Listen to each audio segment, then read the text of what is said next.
Okay, back to the VCAA 2021 physics exam. We're in section B and we're up to question 11 here. 2 marks. So figure 11 shows system of two ideal polarizing filters. So that means that they affect the light as the theory says. F1 and F2 in the path of initially unpolarized light beam. Polarizing axis of the first filter F1 is parallel to the y-axis, this way. And of the second filter, F2 is parallel to the x-axis, so this way. The question is, will any light be observed at point P? Give your reasoning. Okay, so to get marks here, what you are required to do is relate the theory specifically to this situation. All right, so just to state that the light gets polarized, so it passes through in one direction only, is not good enough. What we need to do is relate that to here. So what we need to do is look at what happens at each one. So at F1, the light is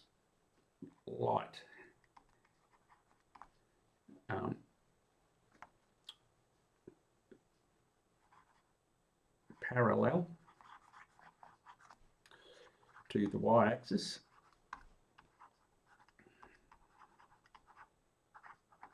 Passes through.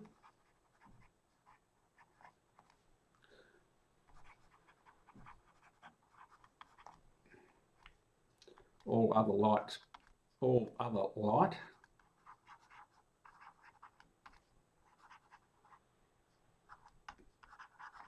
is blocked.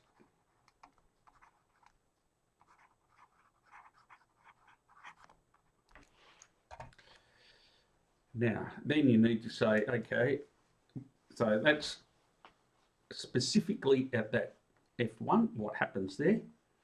So then at F2,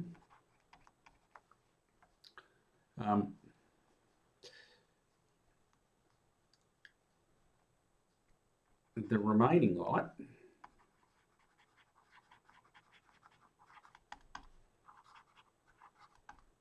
or the light coming from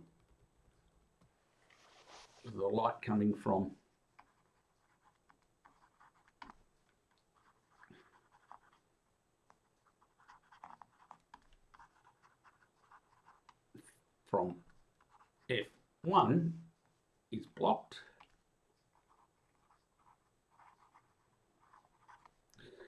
Since F2 only allows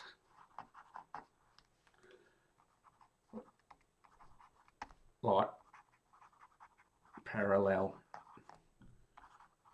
to the x-axis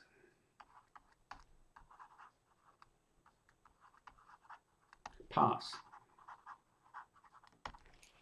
All right, and because the light coming from F1 is parallel to the y-axis, it's at F2, and we don't have any other light, so at F2 it only allows light parallel to the x-axis, so therefore no light at P. All right, so there's the answer. No light will be any observed, so no light at P. There's the answer, and there's the reasoning above. Now, as I said, you need to specifically, in your answer, you need to specifically talk about this situation that you have. Specifically what happens at F1, specifically what happens at F2, and therefore what the result is. All right, if you just quote the theory of a polarizing filter, you won't get the marks. All right, that was in the report that the examiners put out. All right, so that's question 11. Let's move on to the next question, question 12. Physics teacher doing a demonstration involving transmission of light within an optical fibre. The fibre consists of an inner transparent core with a refractive index of 1.46, and you see that marked here. And transparent cladding, refractive index 1.42. You can see that here. A single monochrome ray of light passes through and is incident on the optical fibre as shown. All right, so here we go. Light comes in here. All right, question. Determine the angle of incidence theta at the air core boundary. So that's this angle here that we're looking at. All right, so what do we need to do? We need to do a couple of things. Well, first of all, this is a Snell's law, n1 sine theta 1 equals n2 sine theta 2. And remember this normal that's dotted in here, that's what our angles are measured from. All right. And so n1, that's outside here, and here out here is air. So n of air is equal to 1. And it says that just up here. And theta 2, so that's theta is theta 1. Theta 2 is this angle here. All right, now there's a few geometrical ways that you can do that. One of them is that this line and this normal line are parallel. So if they're parallel, these are alternating angles, and that's 32 degrees. All right, so n1, 1 sine theta equals n2, so it's going into the core, 1.46. Sine theta 2, so sine 32. And so sine theta would be 1.46 times sine 32, which is 0.7736 on your calculator. And so theta, when you do inverse sine on your calculator, you will get 56 point, not 56, 50 point, sorry, whoops, just got rid of that. Let's get that back up to where we wanted. All right, not 56, that's 50.6. So 50.6857. And these are all, the angle's not, but these other numbers are 3 figures. So I'll go 3 figures, 50.7 degrees. All right. Now the examiner's report indicated they accepted 51 for that. All right. Next. And the examiner's report, yeah, accepted 51. So you can see the angles given with 2 figures. So I guess that's consistent there as why they've accepted 51. All right. All right, so will any of the initial light be transmitted into the cladding? All right, so we've got this light coming in here, and now we've got it hitting there at that point. What I need to do, and I'm going to change my pen colour here. Let's go orange, because I need a normal there. So I need this angle in here, and that angle in there, of course, is 90 minus 32, which is 58 degrees. So that angle of incidence on this particular core cladding boundary is 58. What we want to know is the light going to travel into here, or is it going to reflect back? Now the thing there, what we're talking is the critical angle. So the critical angle. All right, and so sine theta, there's a couple of different approaches that you could do with this. you can work out the critical angle that I'm going to do, or you could have a look at this and see what the reflected angle, or what the angle, if you get an angle, all right, but sine theta critical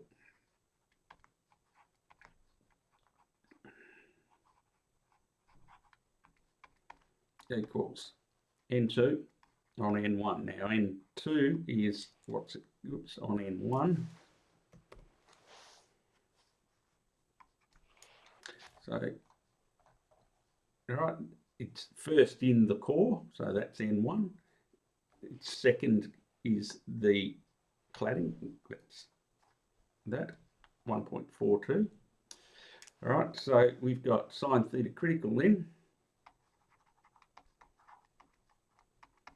equals 1.42 on 1.46. And then when you then work out that, you find that the critical angle would be 76.56 degrees.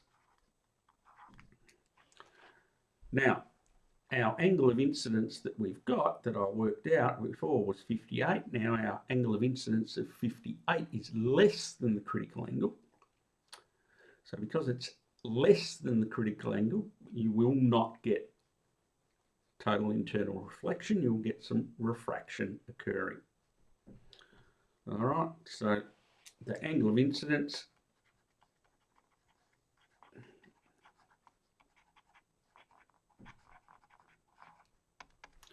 (58 degrees) is less than the critical angle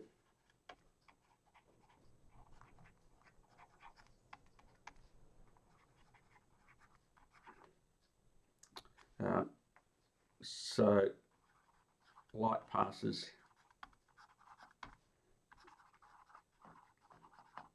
into the cladding.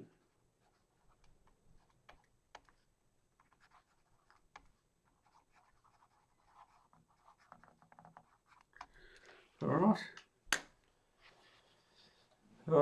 So yeah, there's that particular question. That's how you would do that, by finding the critical angle and then relating what you've got to the critical angle.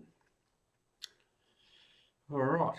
Question 13, Young's double slit experiment. The distance between two slits, S1 and S2, is, I'm going to change my pen back to blue now.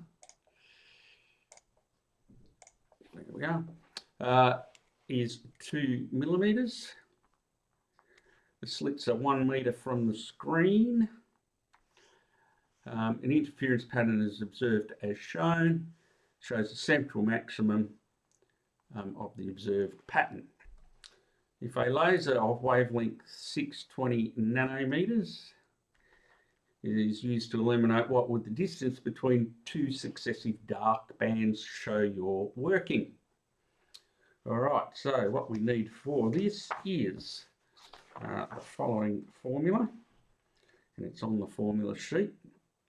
That is delta x, that's the distance between the bands, is lambda L on D.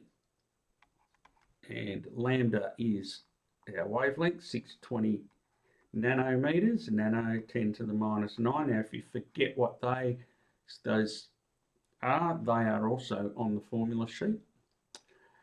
The L is the distance to the screen, which is 1 meter. And D is the distance between the two, and that is 2, but it's not 2 meters, it's 2 millimeters. So I've got to change that to meters, 10 to the minus 3. And so then we grab our calculator out and we get 0.0031. Now that is meters. And our question here, they're asking for the answer in millimeters. All right, so we then need to divide that by, and I've got on my calculator that I have done, in my notes I should say, it looks like I made a bit of an error. So I am just going to pause this and then just check and then come back.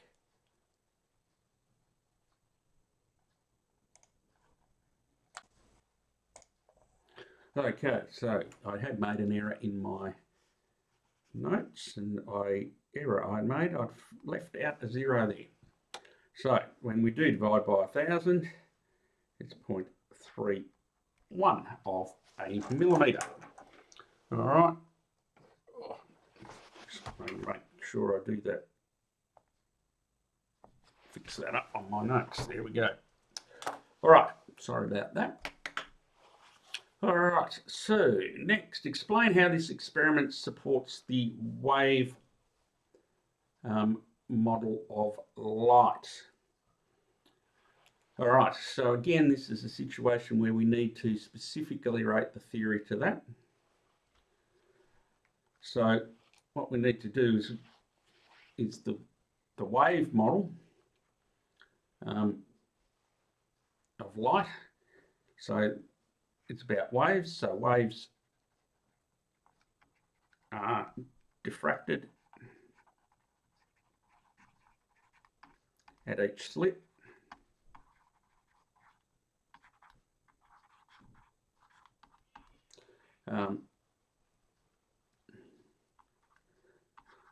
The waves from S1 and S2 interfere.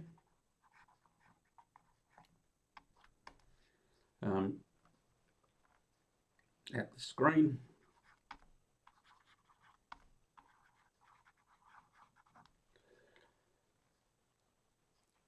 And we could add, if you want, that the path difference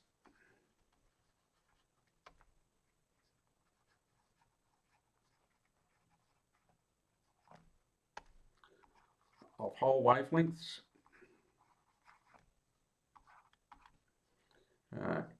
is constructive interference.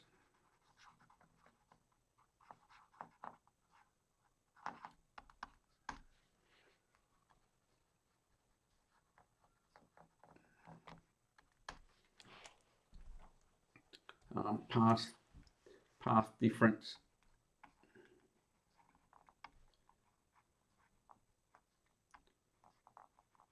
of half wavelengths is destructive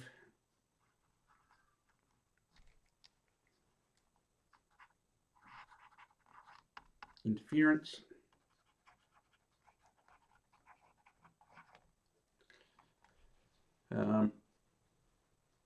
And actually, I should have said my constructive interference is the bright bands, and the destructive interference is the dark bands.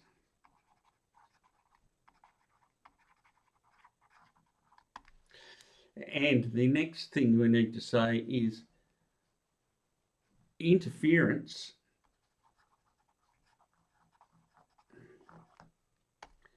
is wave behaviour.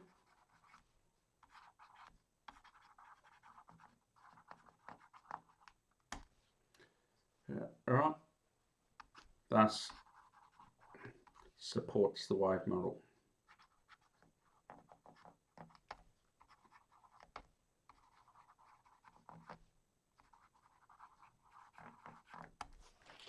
All right, so when it says explain how the experiment, you've got to say what's going on. So the waves get diffracted at each slit, waves can interfere at the screen, path difference, whole wavelengths give you constructive interference and bright bands, half wavelengths destructive and dark bands, and also key interference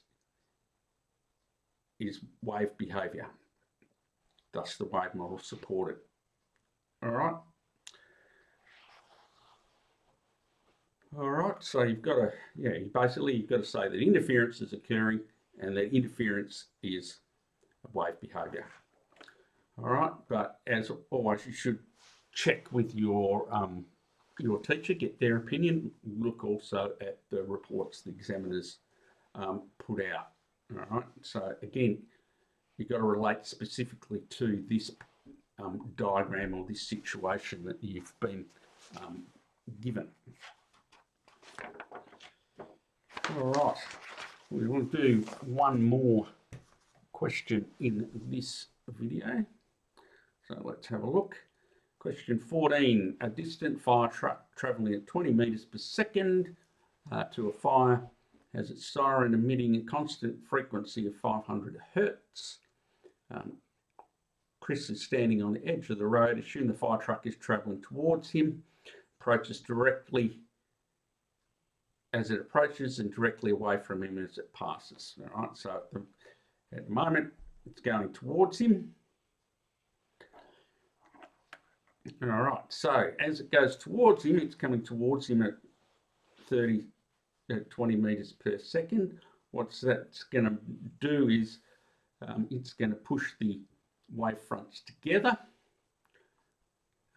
And so if the wave fronts get pushed together as they're going towards him, then the wavelength goes down, and as a consequence of the wavelength going down, the frequency's got to go up. So as it's coming towards him, it's a frequency of higher than the 500. And in part A, it says, on the diagram below, sketch the frequency Chris will hear as the truck moves towards him and then moves away. The 500 hertz is shown as dotted line for reference, no calculations. All right, so that's what I've said here. As it goes towards him, 20 metres per second, pushes the wave fronts together, wavelength goes down, frequency goes up. It goes up by the same amount and stays up at that amount. So this is probably where you should, your ruler that you've brought in, you should use that rather than my wiggly wobbly line. Now when we're going away, the opposite happens. Our wavelength goes up here, which means then our frequency goes down, so it's going to be lower than 500. And again, it's the same amount lower as it goes away from him because the velocity is constant. So that's what that would look. Name the physics principle involved. Well, of course, that's the Doppler effect is what we're actually talking about here. All right, so there is question 14. Now, as I've already mentioned, on all of these are, my take on the questions. So you should also ask your teacher their opinion and also refer to examiners' reports. All right, more videos, I should say, for other questions in this exam.